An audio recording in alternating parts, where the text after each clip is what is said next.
After being transported into a novel about a powerful female protagonist and turning the beautiful but impoverished student into the world's richest person, I gave all my company shares to the female lead, Chloe Williams, to celebrate my happy escape from that world. I only hoped she would never have to return to those days where finding food and shelter was a constant struggle. But to my surprise, she, the one who needed the money most, flatly refused. She said she just wanted to have a child with me and then live out an ordinary life. I smiled and agreed, but that very night, I faked my own death and left, becoming her first love who had died tragically young. 6 years later, the system frantically contacted me. "Host, the original mission's target sent me to ask if you want to see your daughter. She's just gone into surgery." I responded calmly, "I can't believe it's only been 6 years since I left that world, and Chloe already has a child with someone else." The system explained in a panic, "The night you faked your death, Chloe had a dark breakdown. To maintain the world's stability, we had no choice but to give her a child created from both of your genetic material. Now she's completely lost her mind and told me to inform you that you must meet with her today, or she'll pull the plug on your daughter's ventilator."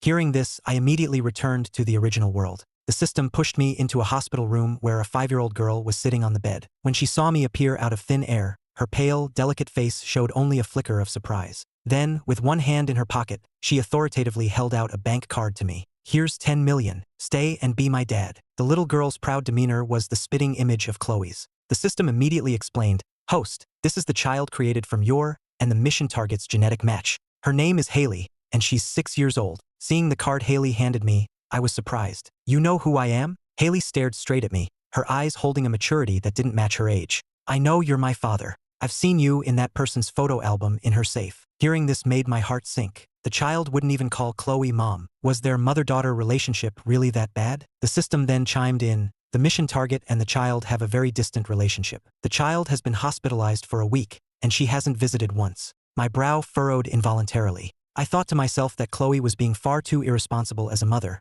Haley was her own child, after all. Haley looked at me with pleading eyes. "So, will you stay and be my dad?" I choked up, unsure how to answer. I knew Chloe's temperament all too well. Once, when I was kidnapped and away from her for less than 2.5 hours, she had turned the entire city of Chicago upside down. The kidnappers who took me ended up either dead or severely injured. Her love was as wild and dark as she was, to the point where she was willing to threaten her own life to force the system to give her a child. But now I had been gone, having faked my death, for a full 6 years. If I agreed to stay, I would definitely run into Chloe. I couldn't imagine what that unhinged woman would do. Seeing my silence, a flash of panic crossed Haley's eyes. "Is the money not enough? If 10 million isn't enough, how about 100 million? I can write you an IOU, and when I grow up, I'll pay you back every single cent." As she spoke, Haley pulled out a piece of paper and grandly scribbled down a string of zeros. Just as she was about to hand it to me to sign, a maid burst in, dropped a bowl of medicine, snatched the IOU, and tore it to shreds before tossing it in the trash. "Miss, you're being foolish.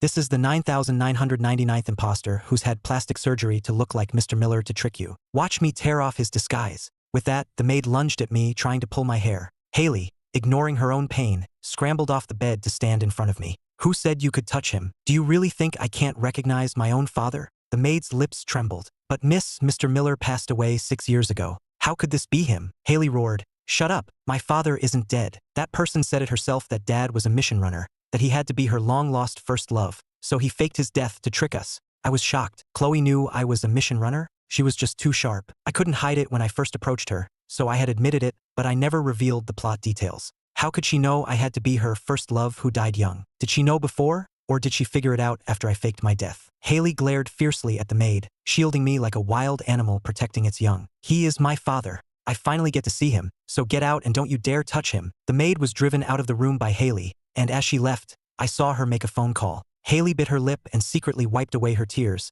leaving her eyes red and puffy, which made my heart ache. "Did you pull on your surgical incision? Does it hurt?" Haley huffed. "It was just an appendectomy." I froze. "An appendectomy? Then why did Chloe make it sound so serious, even threatening to pull a ventilator plug? I thought the child was dying." The system spoke up timidly. "Could it be that she threatened you like that just to trick you into coming back, host?" I nodded. It certainly sounded like something Chloe would do. Suddenly, I noticed the bowl of medicinal soup on the table. I had only taken a few steps toward it when Haley tightly grabbed the corner of my shirt. "Dad, I'll write you another IOU. You can ask for any amount of money. I'll definitely get it for you. Just please don't leave me, okay?" Seeing her pitiful expression, so afraid I would abandon her, my heart completely melted. I picked Haley up and placed her on the bed. "I'm not leaving, and I don't want an IOU. I'm going to get your medicine. Once you drink it, your wound won't hurt anymore." Haley shook her head desperately. "I'm not in pain, and I'm very diligent. I chuckled softly. If you drink your medicine, I won't leave. Haley's dark eyes instantly lit up. She took the soup from me, pinched her nose, and drank the bitter medicine down in one gulp. Then she clutched my shirt tightly. I finished it. You can't leave now. You have to stay with me. Patted her head. Okay, I'll stay with you. Haley still didn't believe me. Then you have to swear. I was exasperated. They were truly mother and daughter, both fond of this routine. I swear. I gently patted Haley's back. I swear I'll stay with you. Your wound hasn't healed yet, so you need to get lots of rest. Go to sleep. The tips of Haley's ears turned red as she tried hard to keep her eyes open, as if trying to memorize my face, but she eventually succumbed to sleepiness. I watched her, my heart softening more and more. Just then, the previously silent system suddenly issued an urgent alert. Host, the original mission's target is in trouble. My heart skipped a beat, and I quickly asked, what's wrong? The next second, a large screen appeared before me. On it was the villa where Chloe and I used to live. The living room was crammed with wooden dolls. Chloe sat in the center of the room, her chiseled face as beautiful as it was 6 years ago. Her slender, bony fingers held a carving knife, meticulously adjusting the curve of a doll's earlobe. As the last sliver of wood fell to the floor, she whispered, Ethan, this is the 2090th you. I've waited for you every single day for 6 years. But why won't you come back? Was I not good enough? Is that why you were so heartless as to abandon me? Chloe's eyes were hollow. The same eyes that once burned with ambition were now filled only with despair and numbness. My heart jolted as I couldn't help but remember the first time I saw her. That year, she had been kicked out by her own parents, wearing only a thin short-sleeved shirt in the dead of winter, her body covered in bruises, walking barefoot into the ocean. Just like now, there wasn't a single spark of light in her eyes. I was the one who desperately pulled her back to shore and forced a coat over her shoulders. Her eyes were wary as she asked in a hoarse voice why I had saved her. I gave a casual reply, because I can see the future. I know you're going to become someone incredible, the kind of incredible that takes the world by storm. I wasn't exactly lying, because Chloe was the main villain in the book. As long as she survived the hardest times, she was destined to become an even more powerful figure than the heroine. Chloe was naturally suspicious, yet she chose to believe me. I then spent 3 years molding her into the ruthless madwoman everyone whispered about, one who would do anything for money and power. At the same time, I became her only vulnerability in the eyes of the world. I snapped back to reality and saw Chloe raise the carving knife, unhesitatingly slicing her fingertip and using the blood to paint the final touch on the doll's lips. She smiled. My Ethan is so handsome. It's just a shame that no matter how perfect the likeness, it's still not him. I shuddered and followed her gaze, and the blood in my veins instantly ran cold. The villa was filled with wooden dolls that looked exactly like me, so lifelike it was clear how much care and obsession the carver had poured into them. After 6 years, it seemed Chloe had become even more unhinged. The system reminded me at that moment, Host, ever since you left, the mission target has shut herself in with your dolls all day, unwilling to be apart from them for a moment. Even when she was so sick she was coughing up blood, she would rush back here overnight. I pressed my lips together as a wave of guilt washed over me. Meanwhile, a knock came from the villa's front door. Ma'am, Mrs. Davis couldn't reach you, so she asked me to pass on a message. Another man who looks like Mr. Miller has appeared at the hospital with the young miss. This time, he's completely fooled her, and she's insisting on calling him her father. I think she must be missing Mr. Miller after her surgery, and I'm a little worried she'll be tricked by this man. Perhaps you should go see her. Annoyed at the sudden interruption, Chloe frowned. She can call whoever she wants her father. If she wants to leave, she can leave. Don't disturb Ethan and me on our anniversary. Hearing this, the butler sighed helplessly and left without another word. My brow furrowed in deeper confusion. Why was Chloe's attitude toward Haley so hostile? What on earth had happened between them? Looking back at the screen, Chloe was staring down at the doll, her eyes flashing with endless pain and loneliness. I'm sorry, was I a little too loud just now? Did I scare you? Ethan, I miss you so much. When are you coming back to see me? I subconsciously held my breath, terrified she would sense me. I asked the system, Chloe seems a bit crazy, but she's still alive and kicking. You said she was in trouble. What did you mean? Before the system could answer, a streak of crimson suddenly appeared on the screen. Chloe had sliced her own wrist without hesitation, coldly watching as her blood soaked into the wooden doll. My pupils contracted violently. What is she doing? Does she have a death wish? The system spoke. It's a ritual. It said that if you drip your blood onto a doll on your wedding anniversary, the soul of your other half will possess it. She's probably trying to summon you back this way. I gritted my teeth. She's a complete lunatic. There were no servants in or around the villa now. Chloe had just sent the butler away. The cut on her wrist was deep, and if this continued, she might actually die here today. My panic grew, and my voice trembled uncontrollably. System, didn't you bring me back to stabilize the world? If a powerful villain like Chloe dies, what's the point of the book's heroine? A strong villain makes the heroine look strong. You have to think of a way to save her. Don't worry, host. I have a way. Before I could ask what it was, the framed photo on the wall crashed onto the table with a loud bang. The impact sent a first aid kit flying, and it landed heavily at Chloe's feet. It was a kit I had prepared for her a long time ago. Back then, she was always accidentally hurting herself, so I had put together a medical box with all the supplies she frequently used. Chloe froze the moment she saw the first aid kit. Her gaze shifted back to the doll in front of her, her eyes wild and obsessive. "Ethan, is that you?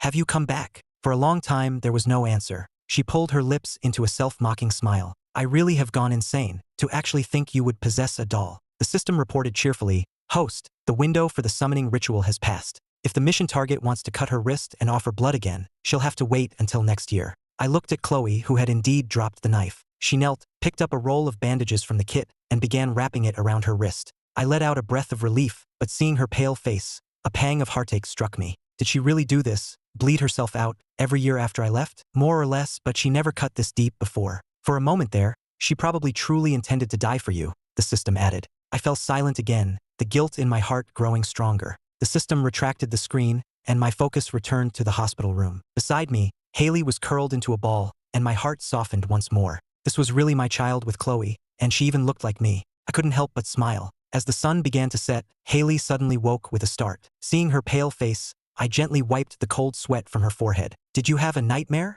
When she saw me, her eyes instantly turned red. "Dad, it really is you. You really came back, and you didn't leave. You don't know. I just dreamed that the crazy woman killed all those people who looked like you." Haley trembled all over, gritting her teeth. "That person isn't just crazy. She's blind too. She might not be able to recognize you like I can. She might kill you just like she did the others." Whenever Chloe was mentioned, Haley's face filled with disgust and resistance. I truly didn't understand. Haley should have been raised by Chloe, so how could their relationship be this terrible? I was about to ask when Haley jumped off the bed and looked at me with a serious expression. "Dad, she's sick in the head. I know you must have left because you hate her too, but I'm normal, so why don't you take me with you? I can earn money, and I can do chores." As she finished speaking, Haley pulled several bank cards from her backpack and stuffed them all into my hand. "The money in these cards adds up to 10 million. It's not a lot, but I'll work hard to earn more in the future and support you for the rest of your life." Holding the bank cards, I didn't know whether to laugh or cry. "Haley, why do you hate your mother so much?" Haley didn't answer. Instead, her small, warm hand took mine,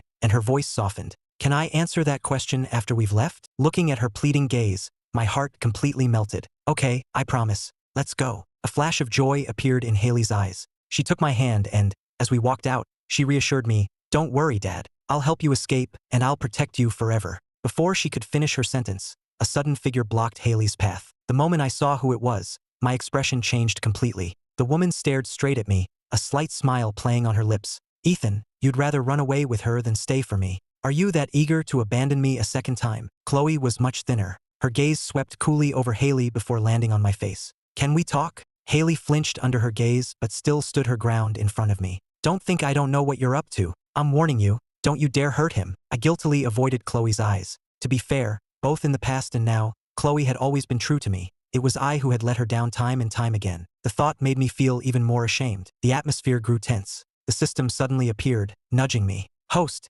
headquarters just sent a message. As long as the mission target's emotions stabilize, your mission will be complete." This conversation could be a great opportunity. I nodded in agreement and finally looked at Chloe. "Okay, let's talk." Haley grabbed my shirt, her expression full of worry. "Dad, don't go." I patted her head reassuringly. "Don't worry, I'll be fine." Hearing that, Haley slowly let go of my shirt but continued to stare anxiously at my back as I walked away. I glanced back and gave her a reassuring look. Chloe suddenly spoke, her tone dripping with jealousy. "You care a lot about that child?" I found her question odd. "Haley is our child. How could I not care about her?" Chloe let out a self-deprecating laugh. "So you'd rather believe her and leave with her than come to see me, is that it? Ethan, do you have any idea that I've waited 6 whole years for you? How can your heart be so cruel?" Hearing the tremble in her hoarse voice, my heart felt as if it were being crushed by a heavy stone. "I'm the one who wronged you." Chloe squeezed my hand, her grip tightening. "Ethan, that's not what I want to hear." She suddenly quickened her pace, dragging me into an empty hospital room and pinning me against the wall with an undeniable force. I had a bad feeling and instinctively tried to push her away. Chloe grabbed me, leaned in close to my ear, and her self-mocking voice was laced with inextinguishable anger. "You really want to leave me that badly, don't you?" The next second, Chloe's lips pressed against mine without warning. I snapped back to my senses and shoved her away. The sudden movement seemed to bring her back, and when she saw the 2 red marks her grip had left on my wrists, her sanity fully returned. A flicker of guilt crossed Chloe's eyes. "I'm sorry. I'll go get you some ointment." I stopped her, It'll fade on its own. Chloe, what did you want to talk to me about? Chloe didn't answer, but she still went and got the ointment. She helped me sit down in a chair, then knelt in front of me, silently applying the medicine. I pressed my lips together as I noticed her suit jacket's cuff was slightly rolled up, revealing the shocking scar on her wrist. The bandage that should have been there had been removed at some point. I grabbed her wrist. Chloe's eyes flickered, and she immediately pulled her sleeve down. It's nothing, just an accidental cut. Hearing her nonchalant tone, I was suddenly furious. Chloe, do you have any regard for yourself at all? Chloe didn't expect me to get so angry. She froze for a moment, then let out a soft laugh. Ethan, are you worried about me? I retorted. What do you think? Just because I'm not around, you can't learn to take care of yourself. I was scolding her angrily, but I froze the moment our eyes met. Chloe's eyes were red, but a smile touched her lips. You left so mercilessly back then. I thought you'd never feel sorry for me. Her words caught in my throat. Finally, he sighed. I never said I didn't feel sorry for you. With that, I got up, found a bandage in the room, and rewrapped her wound. Afraid she would just take it off again, I tied it with 2 knots. Don't take this off, do you hear me? Chloe lowered her head and murmured, I know, I have something for you. She took a bracelet from her pocket and put it on my wrist. This should be very important to you. The day you left, you accidentally dropped it into the ocean. I found it and have kept it with me ever since. It's been waiting with me for you for 6 years. I lifted my hand and stared, completely stunned. This was my mother's bracelet from my real world. 6 years ago, on the day I faked my death, the system told me to throw a suitcase into the ocean to stage a suicide. I was in such a rush that I accidentally packed the bracelet in the suitcase. When I returned to my world and realized it was gone, I was heartbroken for a long time. I never thought I would see this bracelet in my hands again. I had never told Chloe how important this bracelet was to me, yet she had somehow sensed it. Seeing my astonishment, Chloe lowered her eyes and smiled faintly. You abandoned me for 6 years, and yet I can't bring myself to hate you at all. Even knowing that all your kindness was just part of your mission, I still fell for you completely. After she spoke, Chloe closed her eyes, and 2 clear streams of tears rolled down her cheeks. Ethan, am I a fool? In less than 2 years after graduating college, she had used her own skills and methods to transform from an overlooked child of the Williams family into the formidable CEO Chloe Williams, a woman everyone feared. An uncontrollable, sharp pain spread through my chest. She clearly had all the money and power in the world, and everyone envied her success. Yet here she was, begging me for a little bit of worthless affection. I unconsciously raised my hand and wiped away her tears. Chloe, you really are a fool. It must have been so hard for you these past 6 years. Chloe turned her head away. I don't want to hear your apologies. She paused, then finally looked at me, her eyes shimmering. Can you stay here with me? I fell silent again. The system had promised to send me back to my world with endless wealth once the mission was complete. So, in the beginning, every kind act toward Chloe was indeed just part of the mission. Even after I genuinely developed feelings, I didn't stay. After all, people change. Who could guarantee that years from now, Chloe would still love me as she did then? When it came to money, I trusted what was in my own hands more. Before I could speak, a loud shout came from outside the hospital room. I won't let you stay with her. The door was thrown open, and Haley stumbled in, pointing at Chloe and yelling, Don't think I don't know what you're planning. Besides, he's my dad. Why should he stay with you? He should be leaving with me. Chloe's brow furrowed as she sneered. He's my husband. Why should he leave with you? Haley sneered right back. He didn't want you 6 years ago. Those words struck Chloe like a knife. A cold storm brewed in her dark eyes. Say that again. Seeing things were about to get ugly, I clamped my hand over Haley's mouth and snapped, That's enough. Both of you, be quiet. I separated them and let them cool down for a while before the tense atmosphere in the room finally dissipated. I blew on my tea, took a small sip, and caught Haley sneaking glances at me out of the corner of my eye. All right, tell me, why do you hate your mom so much? Haley gritted her teeth. Dad, don't be fooled by how she's acting now. She hates you and she hates me. I heard her with my own ears say she hates your face, and she choked me, saying that because I'm related to you by blood, she'll kill me sooner or later. She'll kill you too one day. Every word Haley said struck my heart like a hammer, sending a chill through me. I knew Chloe was emotionally unstable, but I never imagined she would be crazy enough to want to kill her own child. Chloe let out a cold laugh. Haley Miller, I think you've become addicted to lying. When did I ever say those things? Haley immediately shot back. Everything I said is the truth. Does the truth also include you putting nails in my shoes and mixing antibiotics into your wine? I was about to have a heart attack from their conversation. I urgently called the system. System, quick, call a psychiatric hospital for me. We need to get both of them admitted. The system came online, quickly checked its files, and then explained, Host, it's actually all a misunderstanding. From the system's account, I finally learned the truth. Everyone in their social circle knew Chloe loved me to the bone. After my death 6 years ago, countless men had plastic surgery to look like me and tried to get close to her. Chloe, who was already unwell, was driven to a nervous breakdown by these imposters. Eventually, she couldn't take it anymore and had them all rounded up and sent to work in mines in Africa. She had said that if anyone else with a face like mine approached her, she couldn't guarantee she wouldn't do something extreme. But to 3-year-old Haley's ears, those words were twisted. She misunderstood and thought Chloe hated me so much she wanted to kill me. Believing Chloe had driven me away, Haley put nails in her mother's shoes for revenge. Unfortunately, Chloe caught her in the act, and Haley got a harsh spanking. Still not giving up, Haley escalated things the second time by putting antibiotics in Chloe's wine, and was caught again. Chloe, furious, had grabbed Haley by the collar and yelled, "If it weren't for the fact that you share your father's blood, I would have killed you already." Haley, struggling to breathe, only heard fragments of the sentence, and the words became twisted in her mind once more. And so, this misunderstanding had lasted for 6 long years. I repeated the system's explanation to both of them, and they both fell silent. So it was all just a misunderstanding. Do you get it now? They both gave an awkward "oh." I was speechless and had no desire to talk to these two lunatics any longer, so I turned to leave. I was immediately stopped by a hand on each side. Haley spoke up quickly, "But no matter what, I'm the one who's related to Dad by blood, so he should be with me." Chloe retorted, "I met him first. He should be with me." Seeing they were about to start fighting again, I quickly intervened. "We can talk about this later. I'm hungry." At that, Chloe immediately had her secretary arrange for a table at the nearest restaurant. At the dinner table, Chloe kept putting food on my plate. "Ethan, you've gotten so much thinner over the past 6 years. This is delicious, you should eat more." Haley stood beside me, diligently pouring me drinks. I stared at the more than 20 different beverages crowded onto the table, not knowing where to start. Chloe shot Haley a look and started piling food onto my plate even faster. Not to be outdone, Haley began pouring drinks with increasing speed. I put down my chopsticks and, exasperated, shooed the mother-daughter duo out of the private room. "If you two have so much energy, go run a few laps outside." Seeing I was displeased, the big one and the little one lowered their heads and left without another word. The room was finally quiet. I had just put a bite of food in my mouth when the system chimed in again. "Host, are you there? I have some news for you, though I'm not sure if it's good or bad." I grunted in acknowledgement. I ran a calculation. The mission target's emotional state has stabilized for now, but if you leave, she's likely to have another breakdown. "So," my hand holding the chopsticks paused. "So you want me to stay?" "Correct." I sighed and voiced my biggest concern. "If I stay in this world, and in the future Chloe's feelings change, and I regret my decision, will I still have a way to leave then?" This time, it was the system's turn to be silent. The silence was its own answer. I shook my head, my appetite suddenly gone. It wasn't that I didn't trust Chloe. I had just seen too many examples of how easily people's hearts can change. Before I could say anything, the sky outside the window suddenly exploded with a bang. I walked to the window and saw a beautiful firework burst against the dark sky.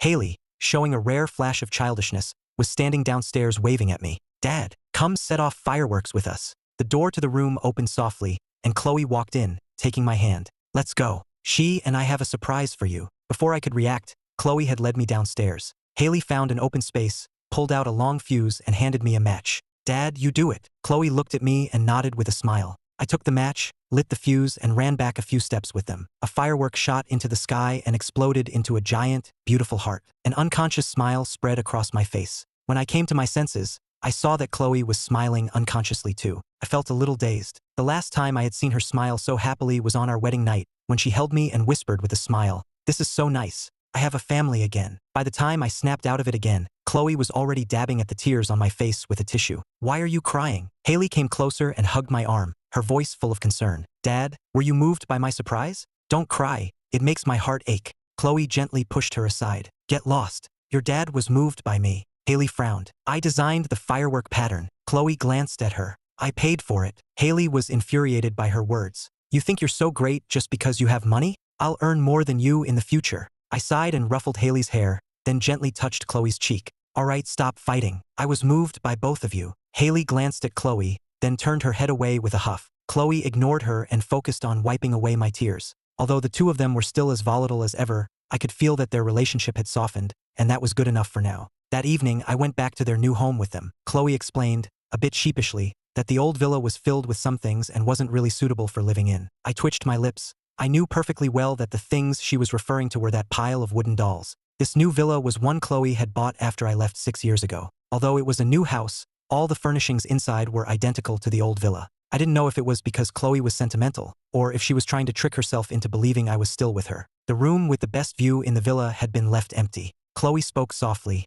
"This was saved especially for you. The decor is in your favorite style, because I had a feeling you would come back." Hearing that made my heart ache. "Thank you for waiting for me for so long." Before bed, Chloe and Haley both insisted on sleeping with me. Out of guilt, I reluctantly agreed. Lying between them in the middle of the night, I tossed and turned, my heart feeling like it was soaking in honey, yet desperately trying to break free. This was a kind of warmth I had never experienced before, which made me crave it immensely, but the more I felt it, the more terrified I became. I wrestled with my thoughts for a long time before finally calling out to the system in anguish. System, take me away. Host, are you absolutely sure? I nodded, then got up and stepped onto the windowsill. It was the 5th floor. A fall from here would either kill me or leave me in a vegetative state. As long as my physical body in this world was destroyed, no matter how crazy Chloe was, she would have to accept the reality. For the first time, I heard a flicker of emotion in the system's mechanical voice. Host, you are very clear-headed. In that case, I respect your choice. Thank you. I smiled and spread my arms, about to lean forward,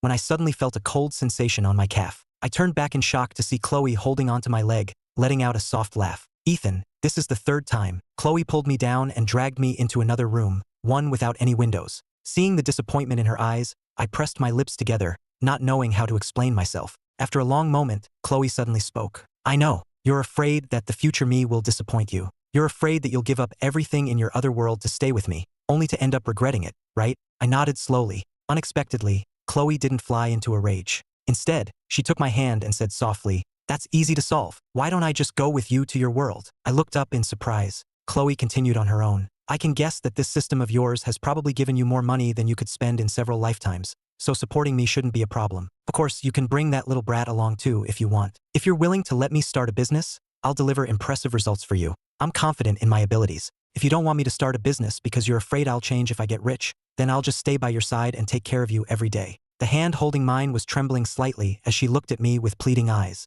So, please don't abandon me, okay? This was a development I had not anticipated. What surprised me even more was that the system actually agreed. No problem. Headquarters said that as long as the mission target's emotions are stable, it doesn't matter which world she's in. Since you're going to support them, I'll apply for a double bonus for you. As long as you don't let her go crazy again. Host, anything is possible. I collected myself, looked at the pitifully sad Chloe in front of me, and gave a small nod. The next day, when Haley heard she could leave with me, she was so happy she jumped for joy. Chloe frowned and said to me half-jokingly, "How about we don't bring this girl? She's annoying to look at." Haley was furious. "You Williams, say that again?" Seeing that they were about to start bickering again, I quickly stopped them. "All right, go pack your own things, quickly. If we're late, I'm not taking either of you." At that, they both quieted down and rushed off to pack their bags. I crossed my arms, a smile unconsciously forming on my lips. It seemed that completely resolving their mother-daughter conflict was still a long way off, but thankfully, there was still time for everything.